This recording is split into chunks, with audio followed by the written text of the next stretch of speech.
सच्चे दिल से लिखी चिट्ठी ईश्वर तक जरूर पहुंचती है।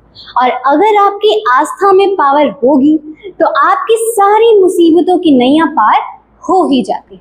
तो जी हाँ, ये कहानी है एक लेटर की, एक किसान की जिसका नाम लंचो होता है और उसका भगवान पर अटूट भरोसा होता है। इस कहानी का हीरो लंचो, जो कि पूरी पहाड़ी में उसका घर अकेला होता है। वो पूरी पहाड़ी में अकेला होता है, उसका परिवार भी अकेला होता है, सिर्फ एक घर होता है और उसके घर से आप नदी, पहाड़ और उसके खेत बड़े ही आराम से देख सकते हैं।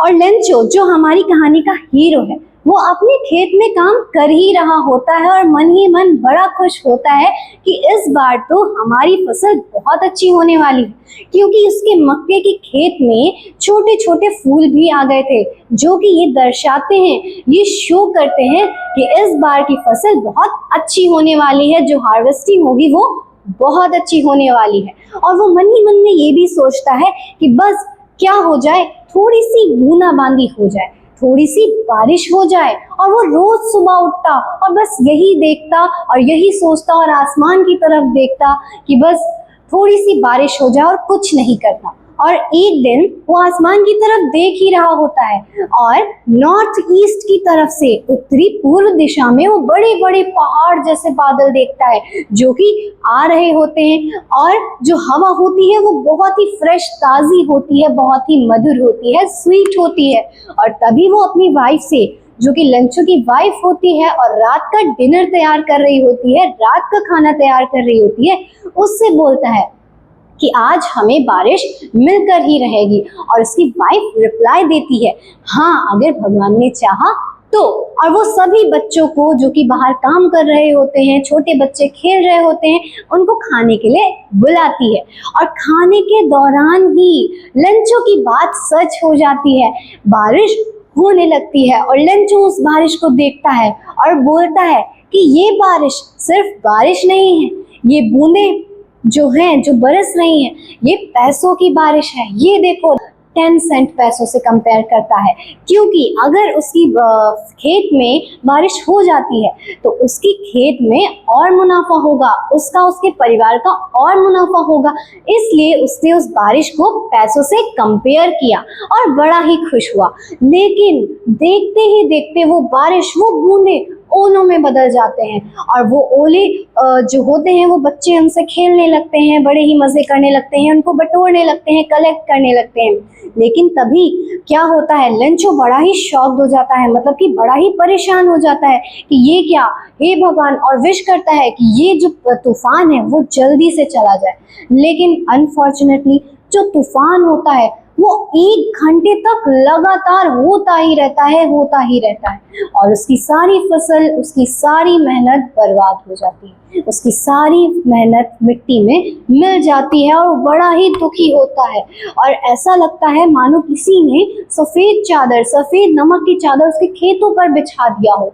वो अपने खेत में बीचों बीच जाता है और अपने बच्चों से कहता है कि हमारी सारी फसल बर्बाद हो गई है, हमारी जितनी भी मेहनत हमने करी थी वो हमारी सारी मेहनत खराब हो गई है और इस साल हमारी कोई हार्वेस्टिंग नहीं होने वाली, इस साल हम भूखे मरने वाले हैं। वो अपने बच्चों से ऐसा कहता है और कहता है कि इतना तो टिड्डों का दल भी खेत को खराब नहीं करता है जितना इस तूफान ने कर दिया है। उसके सारे खेत के पत्ते झड़ जाते हैं और जो छोटे छोटे प्यारे से फूल होते हैं वो भी गिर जाते हैं और उसकी सारी फसल बर्बाद हो जाती है। उसका सारा परिवार परेशान हो जाता है, लेकिन सभी के मन में एक छोटी सी आशा होती है कि जरूर कुछ ना कुछ अच्छा होगा। और लंचो के भी मन में होप होती है। लंचो क्या करता है, बहुत ही हार्ड वर्किंग होता है और सारी रात सोचता रहता है कि क्या किया जाए, आखिर भगवान से कैसे मदद मांगी जाए। तो वो सोचता है और डिसाइड करता है क्या, कि भगवान को चिट्ठी लिखते हैं, अ लेटर टू गॉड। वो सोचता है कि हम चलो लिखते हैं भगवान को एक चिट्ठी। और अगले ही संडे वो सुबह सुबह पेपर और इंक लेकर भगवान को चिट्ठी लिखना शुरू कर देता है। और कहता है कि भगवान, तूफान के कारण मेरी सारी फसल बर्बाद हो गई है, मेरी सारी मेहनत पर पानी फिर गया है, और अगर आपने मेरी मदद नहीं करी तो इस साल मेरा परिवार भूखमरी से मर जाएगा, हम लोग भूखे पेट मर जाएंगे, और तब तक के लिए, जब तक मैं बीज बोऊं और वो नए क्रॉप्स, नए खेत तैयार हों, तब तक के लिए मुझे 100 रुपए चाहिए, 100 पेसोस चाहिए, और आप मुझे 100 पेसोस की मदद करिए, है ना। इतना क्या करता है, वो लेटर में लिखता है और खुद टाउन जाकर उसको पोस्ट में, मतलब कि एनवेलप में उस लेटर को डालता है और स्टैंप लगाता है और मेल बॉक्स में पोस्ट कर देता है। इतना तो लेंचो ने कर लिया। फिर क्या होता है, फिर जो पोस्टमैन होता है वो मेल को जब देखता है, वो जब उस लेटर को देखता है तो बड़ा ही अचंभित होता है कि ये कैसा लेटर है यार, इसमें तो भगवान का नाम लिखा है, और तुरंत पोस्ट मास्टर को दिखाता है।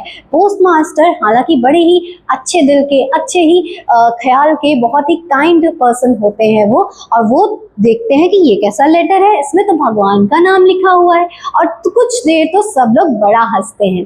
लेकिन कुछ ही देर बाद जो पोस्ट मास्टर होता है वो टेबल पर लेटर को पटक कर बोलता है कि काश ऐसा फेथ, ऐसी आस्था मेरे अंदर भी होती भगवान के लिए। और जब वो उस लेटर को पढ़ते हैं तो वो हंसते नहीं हैं, और क्या सोचते हैं, और फिर वो पोस्ट मास्टर सोचता है कि चलो इसका रिप्लाई दिया जाए, इस लेटर का रिप्लाई दिया जाए।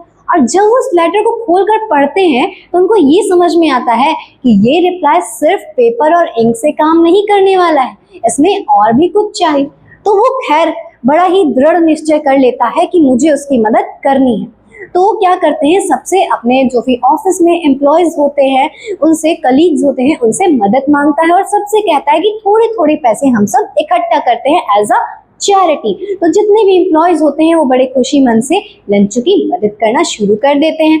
लेकिन दिक्कत क्या आती है, वो पैसे जो लंचू ने 100 पेसोस मांगे थे वो उससे बस थोड़ा सा ही, मतलब कि आधे से ज्यादा कर पाते हैं, सिर्फ 70 पेसोस इकट्ठा कर पाते हैं, और उस मेल में डाल के पोस्ट कर देते हैं लंचो के लिए, और सिंगल सा नाम लिख देते हैं भगवान। और नेक्स्ट संडे लंचो फिर से आता है और कहता है क्या मेरे लिए कोई चिट्ठी आई है, ऐसा पूछता है, और पोस्ट मास्टर खुद बड़े ही संतुष्ट मन से उसको खुद लेटर देता है आकर कि बड़ा क्योंकि उसने उसकी मदद करी थी, वो बड़ा ही खुश था। और लंचो को देखता है कि उसे तो बिल्कुल भी अचंभा नहीं हुआ, ये भगवान से लेटर कैसे आ सकता है, क्योंकि उसको फेथ था, उसकी आस्था थी कि मैंने भगवान से मदद मांगी है तो वो मेरी मदद जरूर करेंगे। तो उसको कोई अचंभा नहीं हुआ कि भगवान की तरफ से लेटर आया है। उसने मेल को खोला, लेटर को खोला, पढ़ा और बड़ा ही शॉक्ड हो गया, बड़ा ही गुस्सैल हो गया जब पैसे उसने काउंट किए, और तुरंत पेन पेपर पेंसिल लेकर लिखने लगता है लेटर कि भगवान, आपने जो मेरी पैसे भेजे हैं, आपने मेरी मदद करी है, मुझे पता है, लेकिन ये जो पोस्ट ऑफिस है ये लोग बड़े बदमाश हैं, पोस्ट ऑफिस के जो एम्प्लॉयज हैं बड़े बदमाश हैं, आपने जितने पैसे भेजे हैं उतना इन्होंने 30 पेसोस उसके खा लिए हैं और बाकी मुझे दे दिए हैं। तो अगर अगली बार आप मेरी मदद करना तो उसे मेल ऑफिस में, मतलब कि पोस्ट ऑफिस के द्वारा मत करिएगा, आप मुझे खुद ही वो लेटर पहुंचा दीजिएगा। तो लंचो ऐसा करता है। तो आपको क्या लगता है कि अगली बार वो लोग उसकी मदद करेंगे, ये आपको बताना है कमेंट बॉक्स में, और इसकी समरी, थ्योरी और इम्पोर्टेंट क्वेश्चंस के लिए बने रहना है हमारे साथ। कैसी लगी आपको स्टोरी ये जरूर बताना, और क्या करना, हमारे साथ कनेक्टेड रहना आगे के लिए। तब तक के लिए बाय बाय, थैंक यू।